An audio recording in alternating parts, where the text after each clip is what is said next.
E por que que eu estou aqui?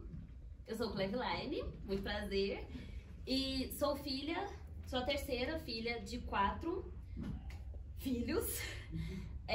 Sou filha de Charles Antônio, conhecido também como Charlin, ou nigeriano, por causa do seu corte de cabelo, que é inspirado no jogador Kanu, um jogador nigeriano, que meu pai assistiu ele jogar nas Olimpíadas quando ele era adolescente e desde então se tornou referência para ele. E foi com meu pai que eu aprendi sobre representatividade, o tanto que a representatividade importa. Sou filha de Elisângela, conhecida também como Zanza, uma crocheteira habilidosa e com muita dedicação e por todo o seu cuidado em cuidar do meu cabelo. Hoje em dia eu sei cuidar dele muito bem e eu amo os meus cabelos crespos. Sou irmã de uma mulher magnífica e de 2 homens belíssimos que são os meus melhores amigos desde a infância. E eu acho engraçado, assim, porque muitas pessoas não têm uma boa relação com os irmãos. E eu me sinto muito privilegiada por chegar ao mundo e já ter os meus irmãos aqui me esperando, com exceção de Nil, ele chegou depois. Mas ainda assim, é uma honra chegar ao mundo e ter eles como irmãos. Ah! Desculpa, gente, eu vou abrir o microfone pra vocês me ouvirem. Boa tarde pra vocês também. Sou neta de Joana Dark, inclusive hoje é o aniversário dela, faz uns 20 anos que ela faz 60 anos. E ela é uma senhorinha com ancestralidade indígena e cigana. E é uma senhora que tem a mão muito boa pra plantar. Ela não está me assistindo, mas é uma homenagem pra ela como forma de desejar um feliz aniversário e um presente pra ela. Até porque também eu saí de casa pensando, nossa, hoje eu vou honrar os meus ancestrais e a minha avó como presente de aniversário, isso é pra ela. Essas são as pessoas lá de casa e por causa dessas pessoas eu sou como eu sou. Elas são muito importantes na minha trajetória acadêmica e mais do que isso, como ser humana também. Eles me ensinaram a ser do jeito que eu sou. Bom, preciso olhar o meu rascunho. Sou muito nervosa, gente, então talvez algumas coisas vão sair meio enviesadas, mas tudo bem, a gente volta atrás. Eu vim pra universidade logo depois de sair do ensino médio e foi assim, num momento muito surpreso, porque tava no final da pandemia e aí depois de viver uma pandemia que foi uma loucura, cá estava eu na universidade, o que foi uma grande conquista por si só. Eu nem tinha pisado aqui ainda, mas foi uma grande conquista porque eu imaginava que... Só um instante. Eu imaginava que eu iria entrar numa universidade só depois de arrumar um bom emprego e fazer uma faculdade particular, porque eu não tinha consciência de que a universidade pública também é um lugar para pessoas como eu. Bom,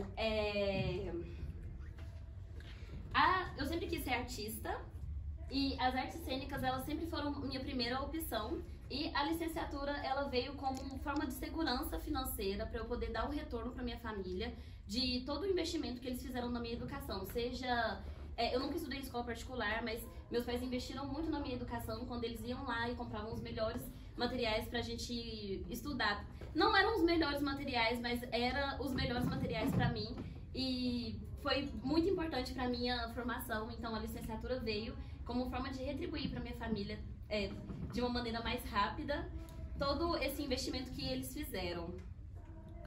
Nesses últimos 4 anos que eu estive aqui, a minha trajetória acadêmica ela foi atravessada por muitos atravessamentos, alguns negativos, bem negativos, e outros afetos muito positivos.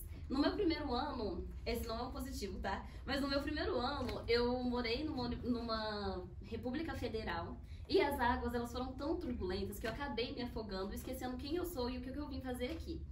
Mas foi nesse momento que eu encontrei a professora Neide e desde então, Neide ela tem me ensinado a respirar, que é uma coisa tão automática que às vezes eu esqueço de fazer, inclusive agora.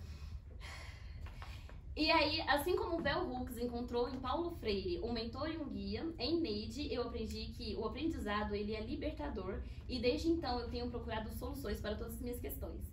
Ainda não achei, mas estou procurando. No meu segundo ano, isso é muito positivo. Por uma honra, uma dádiva, um presente, um sabor e todos os outros substantivos que indicam dignidade, eu saí do sistema republicano, amém? E aí eu tive a oportunidade de conhecer o ouro de Ouro Preto. E foi aí que eu fui muito acolhida pela comunidade Padre Faria, do Padre Faria, pela Casa de Cultura Negra. Muito obrigada, Ketson, pela presença.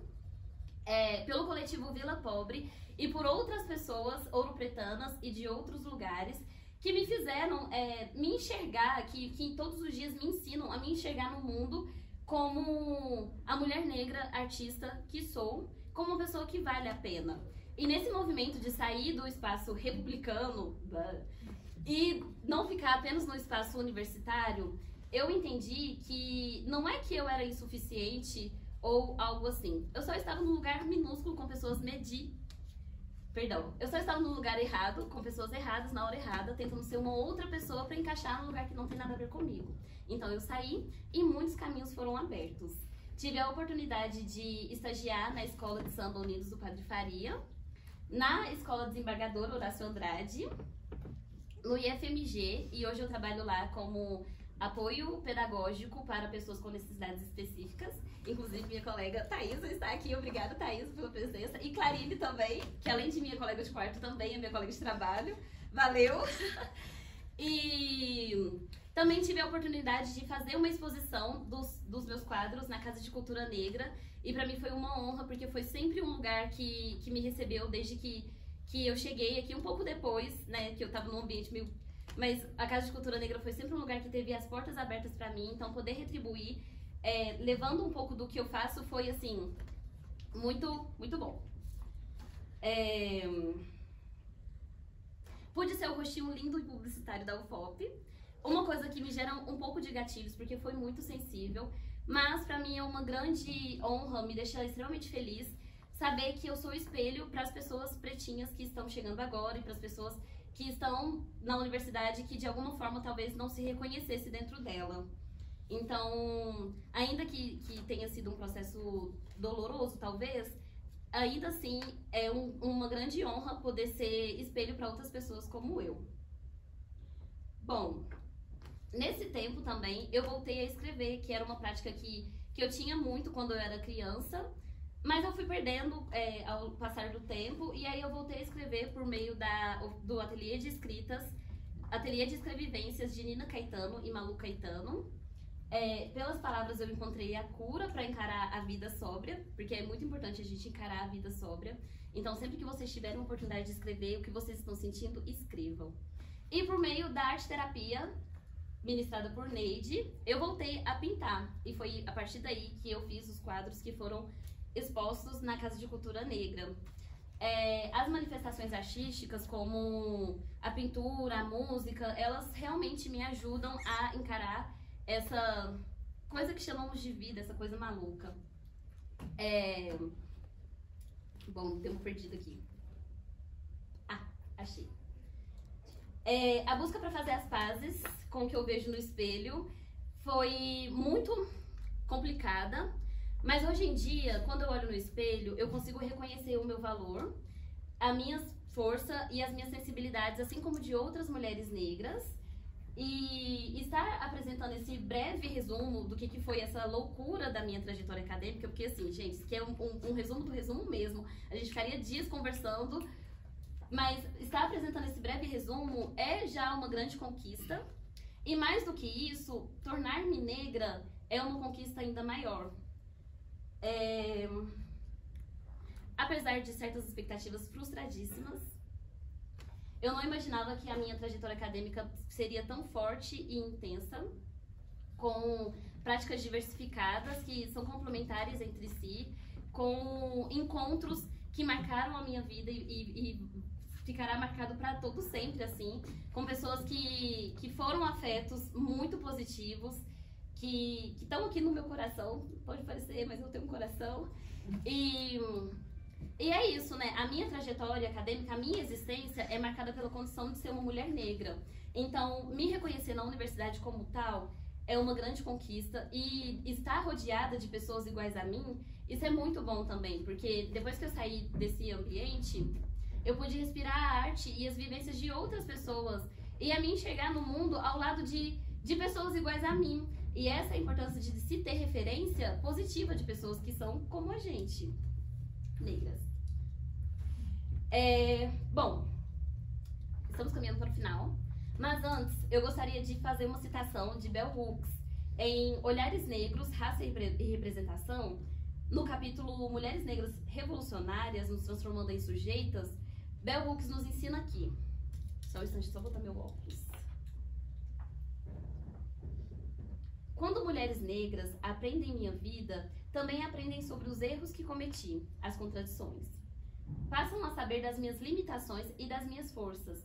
Elas não podem me desumanizar, me pondo num pedestal. Ao compartilhar as contradições em nossas vidas, ajudamos umas às outras a aprender como lidar com as contradições como parte do processo de se tornar uma pensadora crítica, uma sujeita radical. Essa minha trajetória, ela não foi linear. Ela foi vales de tristeza e picos de felicidade. Vale de tristeza e picos de felicidade. Vale, vale, vale e picos de felicidade. E estar aqui podendo falar um pouco sobre ela sem chorar, o que é uma grande conquista da minha terapeuta Amanda, é algo assim que nos fortalece como mulheres negras. E para ilustrar um pouco disso, eu gostaria de mostrar para vocês um pequeno vídeo que, assim, ilustra um pouco sobre como eu cheguei aqui e o que eu fiz a partir do momento de estar aqui. Acho que já tá.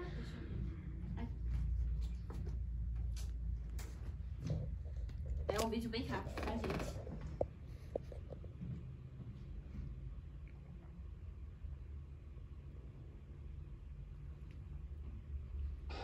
Olá, eu sou a Carmen. Só um instante. Essa é a Mini Cleve.